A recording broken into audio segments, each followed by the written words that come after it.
እሱ ግን በዛ ሰዓት ችግር ስላጋጠመውና ስልክ ስለተደወለለት እንግዲህ ሳይሳካላት ቀርቷል ማለት ነው። ነገሮች ሁሉ ብልሽታቸው ወጥቷል። ሮዛ ደግሞ እንግዲህ የምትፈልገውን ብር እስካልሰጧት ድረስ ይህንን ነገር ከመናገር ወደ ኋላ እንደማትል ደጋግማ እየነገረቻቸውና እያስጨነቀቻቸው ነው ያሉት ማለት ነው። እንግዲህ ምንም ማድረግ አልቻሉም። ዴቭም እንግዲህ ያው በሂዋን ብስጭትና ማለትም መተከዝ ከጀርባ የሆነ ነገር እንደተፈጠረና ያው ምን እንደሆነችም ቢጠይቃት ያው ከባንቴሮ ጋር የሆነ የተፈጠረ ነገር አለ ብላ ልትነግረው ብትሞክርም ግን አልተሳካላትም ማለት ነው። ዴቭ ምንም ባይጠረጥርም አሁን ላይ ግን ሮዛ በአሁኑ ሰዓት ዴቭ እና ሂዋንን እንግዲህ ቁም ስቅላቸውን እያሳየቻቸው ነው ያለችው ማለት ነው። ባንቴሮም የዴቭ ነገር ባይሆንበትና እንግዲህ በሆዷ ውስጥ ልጅ ባትይዝ እስከ መጨረሻው ያሰናብታት ነበር። ግን ዴቭ ለሱ ብዙ ነገር ስለዋለለትና ብዙ ነገር ስላደረገለት ይህንን ነገር በቀላሉ እንዲህ ማየት አልፈለገም ማለት ነው። ወይም ደግሞ ችግር ውስጥ በቀላሉ ሊገባ አልፈለገም ማለት ነው። ምክንያቱም ዛሬ ቆሞ ለመሄዱ ትልቁ ምክንያቱ እንግዲህ ዴቭ ስለሆነ እሱን እያየና የምታደርገውን ነገር ችላ እያላትና ይቅርታ እያደረገላት ነው ያለው ማለት ነው። እሷ ደግሞ ይህንን ነገር እየተጠቀመችበት ነው። አሁን ላይ እንግዲህ ከሁለቱም ከባድ ብር ጠይቃቸዋለች። ያንን ብር ካልሰጧት ግን ሚስጥራቸውን ይፋ ልታወጣባቸው ነው ማለት ነው። በእርግጥ ይሄ ነገር ዴቭ ጆሮ ከደረሰና እንግዲህ ቪዲዮውን ካየ እነሱ ላይ ያለው እምነት በጣም ይሸረሸራል። መጀመሪያም እንግዲህ ባንቴሮ ብዙ ነገር አድርጎታል ማለት ነው። እንደገና ይሄ ነገር ሲፈጠር በሁለት ቀን ውስጥ ሄዶ እንግዲህ 2 ቀኑ ነው ገና። ይሄ ሲፈጠር ደግሞ ከባድ ችግር ነው የሚፈጠረው። ሂዋን ደግሞ ይሄ ነገር እንዲፈጠር አትፈልግም። ምክንያቱም በጣም ትወደዋለች፣ በጣም ታፈቅረዋለች። ለሱ ብላ ብዙ መስዋዕቶችን ከፍላለች ማለት ነው። በሁለቱ መሀል ምንም ነገር ባይፈጠርም ግን ያው ቪዲዮ የሚያሳየው ሁለቱ ራቆታቸውን ሆነው እስከሆነ ድረስ ይህንን ነገር ማንም ሊያምን አይችልም ማለት ነው። እንግዲህ አሁን ምን ማድረግ እንደሚችሉ ባናቅም አሁን ድረስ ግን ሮዛ የበላይነቷን እንዳስቀጠለች ነው ማለት ነው።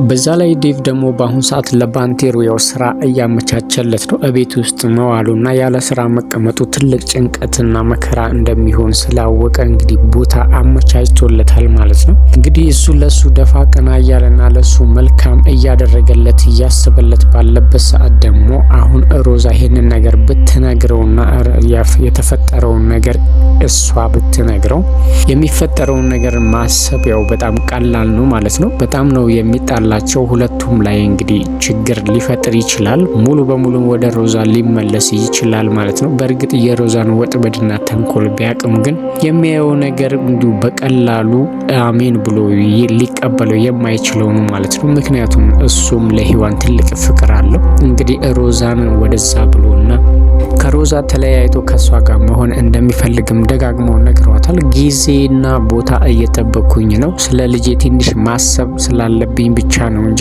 አንቺን ችላ ማለት ፈልጌ አይደለም፣ ወይም ደግሞ ለአንቺ ትኩረት ያለ መስጠት ፈልጌ አይደለም እያላት ነው ያለው ማለት ነው። እንግዲህ በዚህ መሀል ደግሞ እሷ ይሄንን ፎቶና ቪዲዮ ብታሳየው እንግዲህ ዴቭ እነሱ ላይ ያለው እምነት ሙሉ በሙሉ ይሰበራል። እንግዲህ ለባንቴሮም ስራ እየፈለገለት ስላለ ያ ነገር ሁሉ ብልሽት ሆኖ የሚወጣው ማለት ነው። ስለዚህ አሁን እነሱ ያሰቡት የነበረው ሮዛ ቀድማ ከመናገሯ በፊት እንግዲህ አስቀድሞ ስለ ጉዳዩ አግባብተው ሊነግሩት ፈልገው ነበረ ማለት ነው። ያው ሂዋንም በበኩሏ ልትነግረው እያለች ነበረ፣ እየሞከረች ነበረ።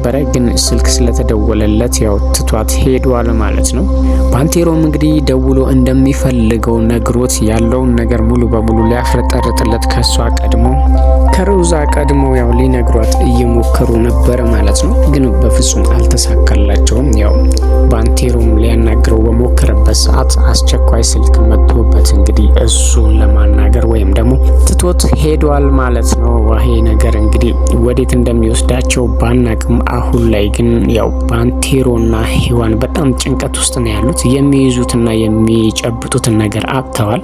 እሷ ደግሞ ከመናገር ወደ ኋላ እንደማትል ያው ባገኘችው አጋጣሚ እየነገረቻቸው ነው ያለችው ማለት ነው። ፋታ እንኳን ልትሰጣቸው አልቻለችም ማለት ነው። እንግዲህ ይሄ ነገርም በጣም አሳሳቢና ዴቭ ጋር ከደረሰ ትልቅ ችግር እንደሚፈጥር ስለገባቸው ባንቴሮ የራሱን ምርጫ ወስዶ ነበረ ማለት ነው። የራሱን እርምጃ በሮዛ ላይ ወስዶ ነበረ ማለት ነው። እንግዲህ ፋይሉ እንግዲህ ያለው ስልኳ ውስጥ ስለሆነ ቪዲዮውን ለማጥፋት የግድ ስልኳን መቀማትና በሌላ ሰው ማስቀማት ስላለበት እንግዲህ ያንን ነገር ሀሳብ አምጥቶ እንግዲህ ያው ሰው ማዘጋጅቶ ስልኳን እንዲነጥቋት አድርጎ ነበረ ማለት ነው። ግን ያው ቪዲዮ ስልክ ውስጥ ቢኖርም እሱ ፎርማት ቢያደርገውና ቢያስጠፋውም ግን ሌላ ተቀያሪ ፋይል እንዳላትና ሌላ ቦታም እንዳስቀመጠች እየነገረቻቸው ነበረ ማለት ነው። ይሄ ደግሞ ሌላ ትልቅ ትኩሳት ነው ለነሱ።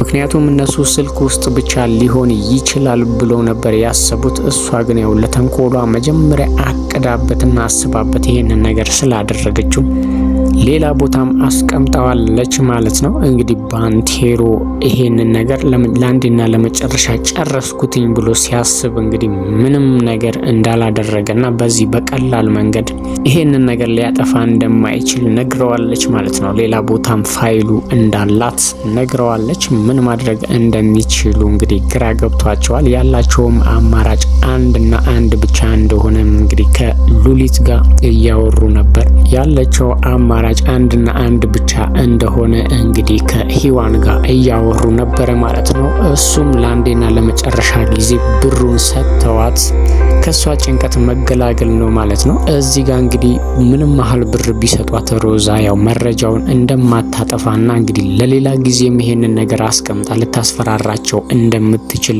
መገመትና ማሰብ አልከበዳቸውም ማለት ነው። እሷ ግን አጠፋላቸዋለሁ ትበል እንጂ በፍጹም አታጠፋላቸውም ማለት ነው። ምክንያቱም ከእናቷ ጋር እንግዲህ ስታወራ ስላደረገችውና እየፈጸመችው ስላለው ነገር ያው እናትየዋ ያውቃሉ ማለት ነው። ስለዚህ ያንንም ብር ተቀብላ እንግዲህ ለእናትየዋ ወይም ቦታው ኮንዶሚኒየም ቤት ለመግዛት ነው ያሰበችው ማለት ነው። እናትየዋም እንግዲህ ሁሌ በተንኮሏና በሸሯ ተባባሪ ናቸው። እንግዲህ ይቅናሽ እያሏት ነው ያሉት። ትልቅ ችግር ውስጥ ሊጨምርሽ ይችላል፣ ባክሽ ተይ ከማለት ይልቅ በርቺና ቶሎ ይሄንን ነገር አድርጊው እያሉና እያበረታቷት ነው ያሉት ማለት ነው። እንግዲህ እሳቸውም ጥያቄ ጠይቀዋታል። ብሩን ከሰጡሽ በኋላ ፋይሉን እስከ መጨረሻ ታጠፊያለሽ ወይ ሲሏትም እሱ እንዳስፈላጊነቱ ነው፣ ላጠፋውም ላላጠፋውም እችላለሁ ብላለች ማለት ነው። ስለዚህ በፍጹም አታጠፋውም። ዛሬ ላይ እንግዲህ የፈለገችውን ብር ቢሰጧት እንኳን ለሌላ ጊዜ ይሄንን ነገር ተጠቅማ ልትጎዳቸውና ወይም ደግሞ ልታበሰጫጫቸው ወደኋላ እንደማትል ግልጽ ነው ማለት ነው።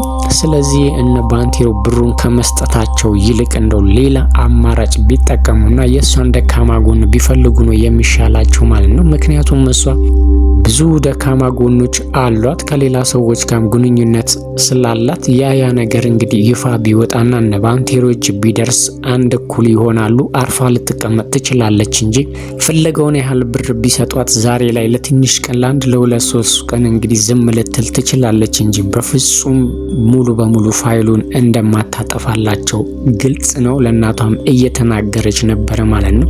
ይሄም እንግዲህ ስጋት ያው የባንቴሮና የሂዋን ስጋት ነው ማለት ነው። ብንሰጣት እንኳን ልታጠፋ አትችልም እያለ ባንቴሮ እንግዲህ ባህሪዋን ጠንቅቆ ስለሚያውቀው ይሄንን አስቀድሞ እያሰቡ ነበረ ማለት ነው። እንግዲህ አሁን ላይ ምን ማድረግ እንደሚችሉ ባናቅም ግን ወስነዋል ማለት ነው ብሩን ለመስጠት። ሂዋን የፈለገችውን ብር እንግዲህ ሙሉ በሙሉ ልትሰጣት አስባለች ማለት ነው። አስባለች ብቻም ሳይሆን የመጨረሻ ጫፍ ላይ ደርሳ ነበረ። እንግዲህ ይሄ ደግሞ ሌላ አጋጣሚና ሌላ ትኩሳት ይዞ መጥቷል ማለት ነው። ስለ ብሩና ስለ ድርድሩ ማለትም እሷ ስለምትልክላት ብርና ስላለው ፋይል ሙሉ በሙሉ እንደምታጠፋና በሆዷ ውስጥ ስላለው ልጅ ምላ እንደምታጠፋላት እያወሩ ሳለ እንግዲህ ዴቭ ከውጭ እየመጣ ሳለ እንግዲህ ሰምቷቸዋል ማለት ነው። የሚያወሩት ነገር ግራ ቢያጋባውም ስለምን እንደሚያወሩ እንግዲህ ለማወቅ ከመጓጓቱ የተነሳ በሩን በርግዶ ምንድነው የምታወሩት? ስለምን ድርድርና ስለምን እጅ መንሻ ነው የምታወሩት ብሎ እንግዲህ አስደንግጧቸዋል ማለት ነው። ያው በእርግጥ ሂዋን ነች እየደነገጠችው፣ ምክንያቱም ሚስጥሩ ሂዋንን ነው የሚመለከተው። በዚህም ተባለ በዛ ድሉ የሮዛ ነው ማለት ነው። ምክንያቱም ብሩን ቢሰጧትም የምትጠቀመው እሷ ነች፣ ባይሰጧትም እንግዲህ እነሱን በማጣላትና እነሱን ችግር ውስጥ በመጨመር የምትጠቀመው እሷ ነች። ይሄንንም እሷ ስላሰበች እንግዲህ በየትኛውም አቅጣጫ እንደማትጎዳ አስቀድማም እየተናገረች ነበረ ማለት ነው። እንግዲህ ዴቭ በሰማው ነገር ደንግጦ ምን እንደሆነ ሲጠይቃቸው እሷ ምንም ሳታመነታና ጊዜም ሳታጠፋ እንግዲህ የሔዋንና የሮዛን ማለትም የሷን የባንቴሮና ስለ እሷ ጉድ እያወሩ እንደሆነ ነግረዋለች ማለት ነው። እንግዲህ እዚህ ጋር ቢሆነ ነገር ተፈጥሮ ሌላ ምክንያት ካልተገኘ በስተቀር እንግዲህ ሮዛ ከመናገር ወደ ኋላ አትልም ማለት ነው። ምክንያቱም እያወሩ ስላሉት ነገር ሙሉ በሙሉ ዴቭ ባይረዳም ስለሆነ ነገር እና ስለሆነ እጅ መንሻ እያወሩ እንደሆነ ሰምቷቸዋል ማለት ነው። ስለ ቪዲዮ ስለ ብር ሲያወሩ ሰምቷል። ይሄንን ነገር እንግዲህ ማወጣጣቱ የማይቀር ነው ማለት ነው። እንግዲህ ሮዛ ደግሞ ይሄንን ከመናገር ወደ ኋላ አትልም ማለት ነው። ዴቭም እንግዲህ በቀላሉ አይፋታም። እንግዲህ ምን እንደሚፈጠር ባናቅም አሁን ላይ ግን ዴቭ ሙሉ በሙሉ ስለ ጉዳዩ ባያቅም ግን ስለ ነገሩ እያወሩ እያለ ደርሶባቸው እንግዲህ ጥያቄ አቅርቧል ማለት ነው፣ ስለምን እያወሩ እንደሆነ።